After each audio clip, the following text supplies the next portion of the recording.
right, we made it. Last video here, just because I don't know how to not talk too much about this stuff. My apologies. All right, let's talk about Andrew Johnson. I briefly mentioned this in a previous video that Andrew Johnson is considered to be one of the worst presidents in U.S. history, and that is not just a matter of opinion, but that's actually based off of facts. How you determine the effectiveness of a president. By the way, this is important to know because I know all the tension currently. Usually you have to wait around 30 to 50 years after a presidency ends to determine how effective they were, right? What did the economy look like during their presidency? What did it look like after they were president, right? Their successors cannot take credit for the success of the economy right away, right? Because it's still going off of the success of that president. So again, you have to take some time. So this is based on fact. That Andrew Johnson is considered one of the worst, no matter who you vote for now or who you like, right? He literally was one of the worst presidents ever. Only because he flopped. It wasn't because of anything he did. He wasn't doing anything illegal as president. He wasn't responsible for a genocide like Andrew Jackson was, right? He just flopped.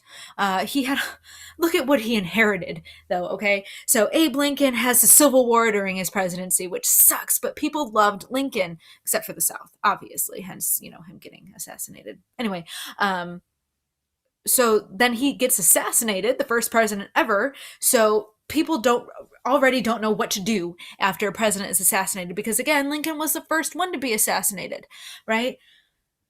So Andrew Johnson inherits that overnight, like, hey, by the way, dude, you're president now. Have fun. Good luck. Okay, bye. Right? And so Andrew Johnson's like, what do you want me to do? He flopped. Okay. Now, one thing that he did do that I, kind of give him credit for is that he enforced the new laws in the South with the use of the military. Shocking to hopefully none of you, the South didn't want to listen to the new amendments, the 13th Amendment banning slavery, the 14th Amendment considering everybody a citizen of the United States if they are born here, regardless of gender, skin color, you name it. And then the 15th Amendment making sure that the South was allowing them to vote. Men. Again, women didn't get the right to vote until later. Anyway, right? So the South was like, I'm not doing that. Like, screw you. What are you going to do? You got to make me. And so Andrew Johnson's like, okay, fine, and sent in the military to do so. So just so you know, when states issue the National Guard on these riots, this is not a new concept. This has been happening since at least this time in American history, in the post-Civil War Reconstruction era. To enforce things. And remember, Andrew Jackson even threatened the South with the military if they didn't pay their taxes in the 1830s, right? It's been a thing since the birth of this nation. So I need you all to remember that what is currently happening in the cities around the country is not new, which is unfortunate, but hey, history repeats itself, which is why history is so important to understand. Anyway, so he did that. Yeah, you, Andrew Jackson, you get a small little... Andrew Johnson, sorry. Yeah, you get a small little golf clap, whatever. He blamed the rich plantation owners for the Civil War. Remember, the South was all, I need slavery for my economy to survive, right? So Andrew Johnson blamed them. Y'all are greedy, and because of your greed and your incessant need to be super rich and in control of a lot of people, we went to the Civil War. Not many countries go to civil war with themselves, by the way. Keep that in mind. And when it does, things are really bad because it is not normal for a country to fight itself. It's not normal to do so. So anyway, Andrew Johnson blamed. Okay, Lincoln's dead, so now I can start blaming people. And he did. He started blaming people. Of course, when you start blaming people, you get a lot of issues that come from that. Next, we have radical Republicans that wanted to severely punish the South. I mean, charge them with treason, hang their leaders and their generals, get rid of them. Okay, now, brief political history lesson for you. Bear with me on this.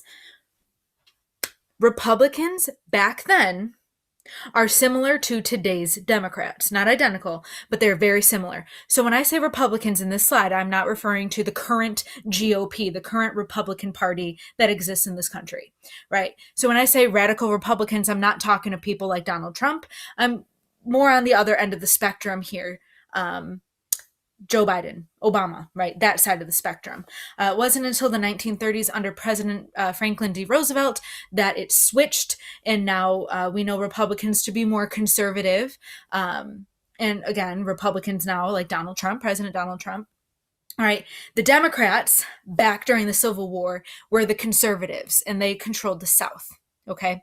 Again, you'll learn that next year with Mr. Sheen or Mr. Baggy in your next class, next history class. But when I say radical Republicans in this slide right here about Andrew Johnson, just imagine me talking about the Democrats today. Again, they're not identical. There obviously are their differences, but just know that's what I'm talking about. Okay. So the radical Republicans, the people who are more liberal, wanted to severely punish the South. Shame on you for starting a stupid war with this country because you thought it was okay to own people. And you can't follow directions from the government. Shame on you. So, whatever.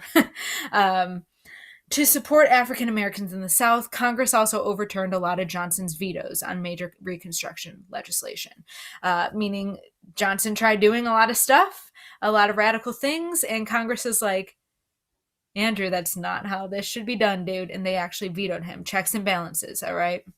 That's how we avoid a dictatorship in this country. Checks and balances. Thank you. Anyway, Andrew Johnson sucked. Boo, hiss. Okay, whatever. We're moving on to the last slide. The last thing you need to know, because this will be on your final.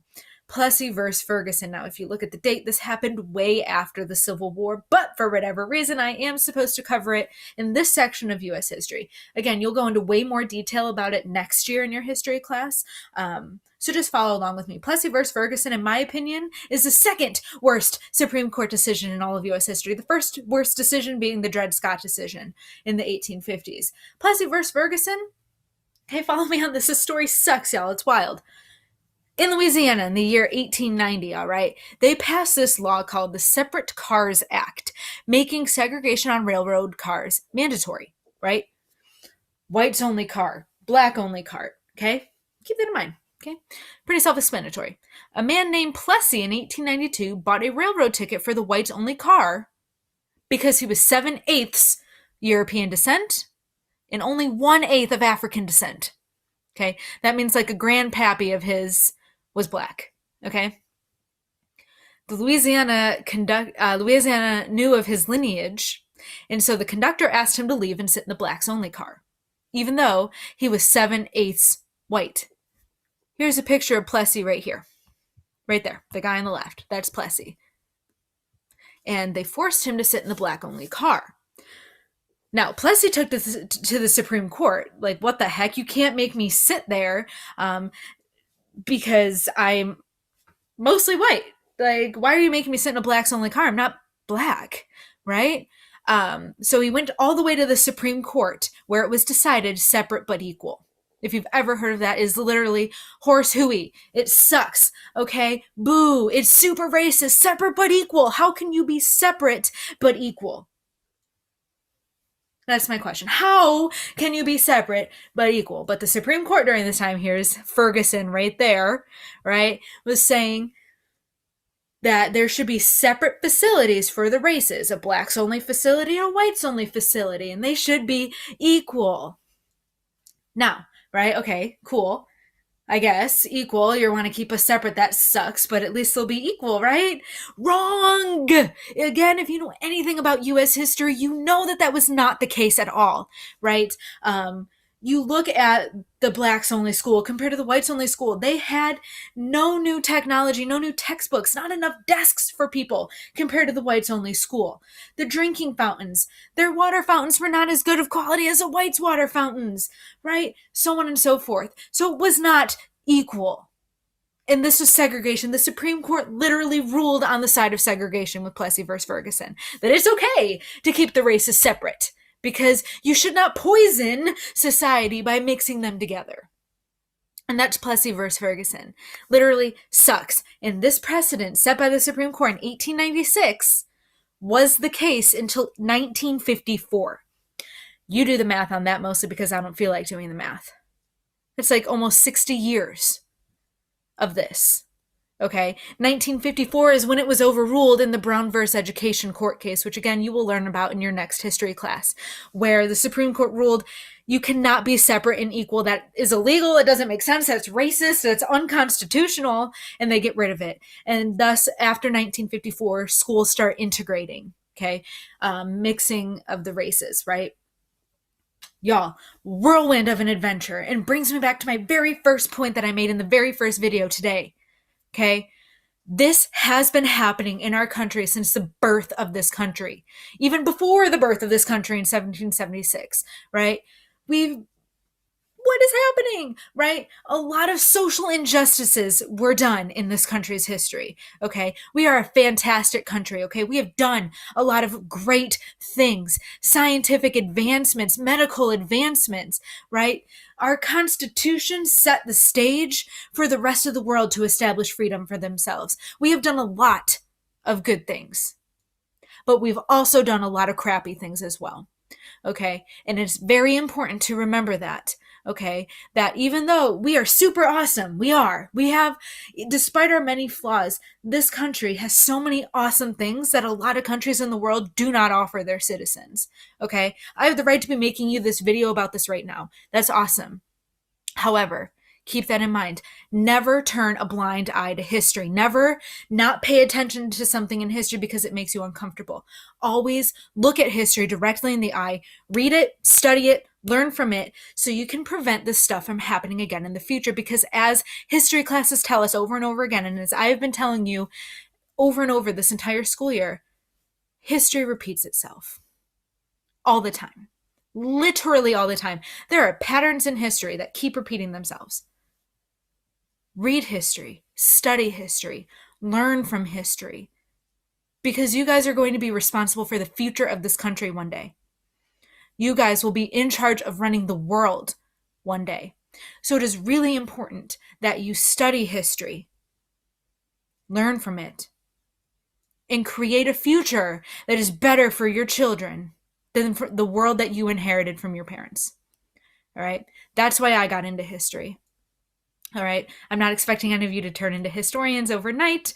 I'm sure most of you probably haven't even made it this far in the video, but this is my small rant to you. History is so important to learn. It is not just memorizing dates and people.